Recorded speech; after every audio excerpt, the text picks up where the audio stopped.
श्री राम, जय श्री बालाजी महाराज। अगर पूजा करते समय एक संकेत आपको प्राप्त होता है तो आपको तुरंत अलर्ट हो जाना चाहिए। आपको ये गलतियां नहीं करनी चाहिए, नहीं तो उसके बाद आपको कुछ भी संकेत प्राप्त नहीं होंगे। अक्सर लोग 99% यही गलती करते हैं, जिसके बाद उन्हें हर प्रकार के अनुभव होने बंद हो जाते हैं और उनकी गलती के बाद उनके शरीर पर कोई भी शक्ति का वास नहीं होता। फिर उनका जो है पूजा करते हैं तो उनको फिर एक उम्मीद होती है कि मैं जब पूजा कर रहा हूं मुझे जो है बाबा की शक्ति चाहिए, मुझे मेरे देवता की शक्ति चाहिए, मुझे बाबा के दूध चाहिए। फिर वो उनका वो संपर्क बन ही नहीं पाता। कौन सी वो ऐसी एक गलती करते हैं, आज इस वीडियो में जानकर आप हैरान हो जाओगे। 99% लोग यही गलती करते हैं। क्या है वो गलती? अगर आप मान लीजिए हनुमान जी की पूजा कर रहे हो और पूजा करते वक्त आपको कुछ ऐसा महसूस होता है, जैसे कि मान लीजिए आप पूजा करते वक्त आपका शरीर हिल रहा है बहुत तेजी से, आपके ऊपर एक सवारी जैसा आपको महसूस होने लग रहा है। अभी फिलहाल आपको वो बात किसी को नहीं बतानी चाहिए। आपको अनुभव महसूस होता है जैसे कि आपके रोंगटे खड़े हो रहे हैं। अभी फिलहाल आपको कुछ नहीं बताना है, उसके ऊपर रिसर्च और होए। ये चीज आपको पहले तय करनी पड़ेगी कि मैं अभी किसी से जिक्र नहीं करूंगा, क्योंकि जैसे ही आप जिक्र करने लग जाते हो आपके अनुभव बिल्कुल बंद हो जाते हैं। फिर पूजा करते वक्त आपको कोई अनुभव प्राप्त नहीं होता है।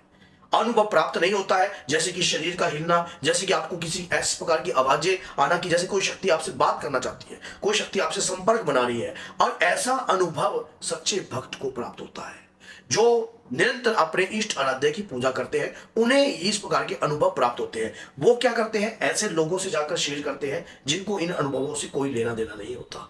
वो फिर व्यक्ति इन अनुभवों को ना तो समझते ना उन्हें पता। जब कभी भी आपको अनुभव होते हैं, इस प्रकार के संकेत प्राप्त होते हैं, आपको तुरंत एक नियम बनाना है कि मुझे ये अनुभव हो रहे हैं और मैं अभी किसी से शेयर नहीं करूंगा। अपने इष्ट से ही आप इन अनुभवों के बारे में शेयर कर सकते हो, अपने गुरु से आप इन अनुभवों के बारे में शेयर कर सकते हो। इसकी गहराई में जाने के लिए आपको ये पेशेंस रखना पड़ेगा, ये सब्र रखना पड़ेगा, तभी जाकर आप दैविक शक्तियों के साथ संपर्क बना पाओगे। नहीं तो आपका संपर्क नहीं बनेगा। क्योंकि अगर मान लीजिए आपने किसी ऐसे व्यक्ति को कह दिया कि मुझे ऐसा लगता है कि जैसे मेरे मंदिर में हनुमान जी स्वयं जो है मेरी रामायण को सुनने आ रहे हैं, स्वयं बैठकर मेरी रामायण सुन रहे हैं। अब वो व्यक्ति अंदर अंदर हंस रहा हो, उसके अंदर भाव तो है नहीं, और वो आप कह रहे हो कि मेरी रामायण सुनने आ रहे हैं, और वो अंदर अंदर भाई तेरे को कलयुग में एक से एक बढ़कर संत बैठे हैं, वो तेरे जैसे तुझ प्राणी को दिखने लग गए। वो अंदर मानो आपके मुंह पे ना बोले, लेकिन अंदर अगर उस व्यक्ति के अंदर इस प्रकार के विचार हो तो आपकी पूजा जो है, जिस पूजा से आपको अनुभव प्राप्त हुआ है, उसकी वैल्यू नहीं रहती है। क्योंकि भक्त जो है वो जो निरंतर अपने इष्ट की आराधना की पूजा करता है, उस पूजा में उसे कई प्रकार के अनुभव होते हैं। दीपक की लो, जैसे आपको कई बार दीपक में बहुत बड़ा फूल आ जाता है, हम तुरंत कहते हैं हाँ उसकी फोटो खींच लेते हैं। अभी कुछ नहीं, अगर फोटो खींचनी भी है तो अपने पास रखिए, अधिक से ज्यादा लोगों से शेयर नहीं करनी है। पूजा के अनुभव हर व्यक्ति से शेयर नहीं करे जाते। अगर पूजा के अनुभव हम हर व्यक्ति को शेयर कर देते हैं तो उसके बाद कभी भी अनुभव नहीं होते। फिर व्यक्ति बार बार कहता है कि पहले मुझे अनुभव होते थे, बहुत सारे होते थे, ऐसा लगता था जैसे कि मुझे ये अनुभव हो रहे हैं। जब आपको लग जाए कि वाकई में आपकी शक्ति आपसे प्रसन्न है, उसके बाद अनुभव होने के बाद अपने अंदर कैसा बदलाव करना चाहिए। जब आपको अनुभव होने लग जाते हैं हर प्रकार के, पूजा करते हुए आपके रोंगटे खड़े होते हैं, आपके शरीर पर एक ऊर्जा का वास उत्पन्न होने लगता है, तो आप उसी दौरान अपने इष्ट से पूछिए कि हे प्रभु, क्या आपकी शक्ति मेरे संग है, क्या आपकी ऊर्जा मेरे संग है। उसी दौरान अगर तब भी आपके रोंगटे खड़े हो रहे हैं तो इसका मतलब आपके इष्ट आपको इशारा दे रहे हैं कि मैं तेरे संग हूं। कभी करके देखना आप ये कार्य, कभी करके देखना। जब कभी भी आप पूजा करते हो, पूजा करते वक्त इस प्रकार की प्रार्थना करना अपने इष्ट के आगे। आप मान लीजिए ज्योति में फूल बन रहा है तो हे मातेश्वरी, हे हनुमान जी महाराज, आप मेरे संग हो, तो क्या ये उसी का परिणाम है। अंतर्मन से एक यस की आवाज आएगी, एक हाँ की आवाज आएगी। अगर दैविक शक्ति आपके शरीर पर है तो आपको जैसे कि सुगंध का आना, खुशबू का आना, कानों में आपको हर प्रकार की आवाजें सुनाई देना, जैसे कोई आपसे बात करना चाहता है। अब आपको बदलाव कैसे करना है, आपको आधा घंटा मेडिटेशन करना चाहिए, ध्यान मुद्रा, नहीं तो त्राटव ज्ञान मुद्रा करना चाहिए। एक ही जगह अपनी ज्योत की लो को देखते रहिए, पंखा बंद बिल्कुल। ये समय आपको चुनना पड़ेगा। रात्रि का समय इसके लिए बहुत उचित है और सुबह का ब्रह्म मुहूर्त इसके लिए बहुत उचित है। ये दो समय बड़े बलवान होते हैं, जिस वक्त आधे से ज्यादा 99% लोग सोए हुए होते हैं। उस वक्त ध्यान बहुत अच्छा लगता है, शक्ति से संपर्क बनना आपका तय होने लग जाता है। ये समय देखो, कुछ भी पाने के लिए कुछ कार्य तो करने होते हैं। एक संकेत आपको आपके इष्ट के करीब लेके जा सकता है, और एक गलती आपके सारे अनुभवों को खत्म कर सकती है, जितने भी अनुभव आपको पूजा के दौरान होते हैं। और पूजा के दौरान और शक्ति को पाने की लालसा हर व्यक्ति में होती है, कृपा को पाने की लालसा हर व्यक्ति में होती है कि हे बाबा, मैं तो तेरी कृपा का पात्र बनना चाहता हूं, हे हनुमान जी महाराज, मैं तो आपकी कृपा चाहता हूं। हर व्यक्ति चाहता है, लेकिन वो अनुभव कहीं खो ना जाए, वो अनुभव कहीं गुम ना हो जाए, बस इसी बात का डर जो है बार बार हमें सताता है।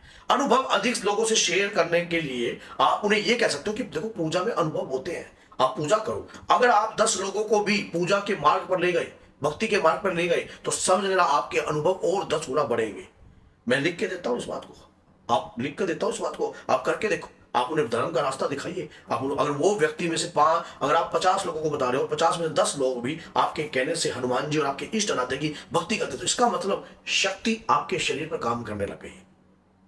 आपके कहने से अगर 10 लोग पूजा कर रहे हैं, तो शक्ति आपके शरीर पर कार्य कर रही है। आपकी क्या हैसियत वो सुन ले, आपकी क्या हैसियत आप बता दो। अब मान लीजिए मैंने वीडियो बनाई, तो कोई ऊर्जा तो है शरीर पर, वही वीडियो बना रही है, और वही तभी वीडियो पर जो है प्रचलित हो रही है, तभी जाकर वीडियो लोगों तक आती है, क्योंकि सच्चे भक्त को ही वीडियो प्राप्त होती है, जिसके मन में श्रद्धा है। मान लीजिए किसी भक्त ने हनुमान जी को कहा कि प्रभु मुझे रास्ता दिखाइए, मेरा कोई गुरु नहीं है, तो अचानक से ऐसी कोई वीडियो आपके सामने आ जाती है, और उसके दौरान या आप सर्च करते हो या किसी का स्टेटस देखते हो, तो ये सब परमात्मा की कृपा है। उसकी इजाजत के बगैर पत्ता नहीं हिल सकता, तो भला हम उसकी कलयुग में वीडियो उसके नाम से बना दे, उसके नाम से बना दे, ऐसा मुमकिन नहीं है। और वो चाहता है तब जाकर ये संभव हो सकता है।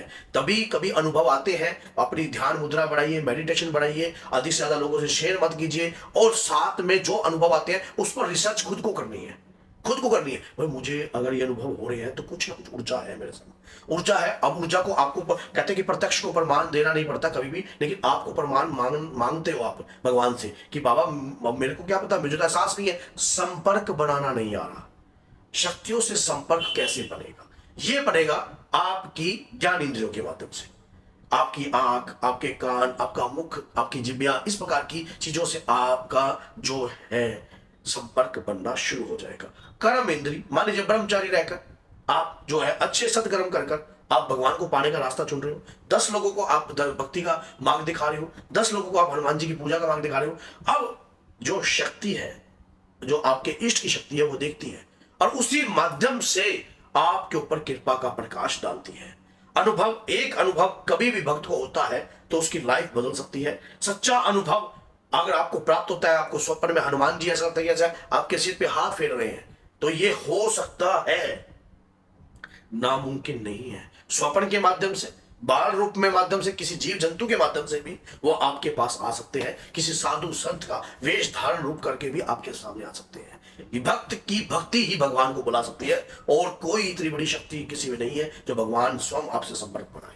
क्योंकि जब भक्त की भक्ति उबलने लग जाती है तो वो प्रकाश भगवान को भी खींचने की शक्ति जब बन जाती है, तो अपने आप भगवान आपसे संपर्क बनाते हैं। वीडियो अच्छी लगी है तो लाइक कीजिए और 10 लोगों तक भेज दीजिए, ताकि वो भी सुनकर कहीं ना कहीं भक्ति का प्रचार कर सके और साथ में वीडियो के माध्यम से अपनी पूजा को कर सके। तो बोलिए जय श्री राम, जय माता दी।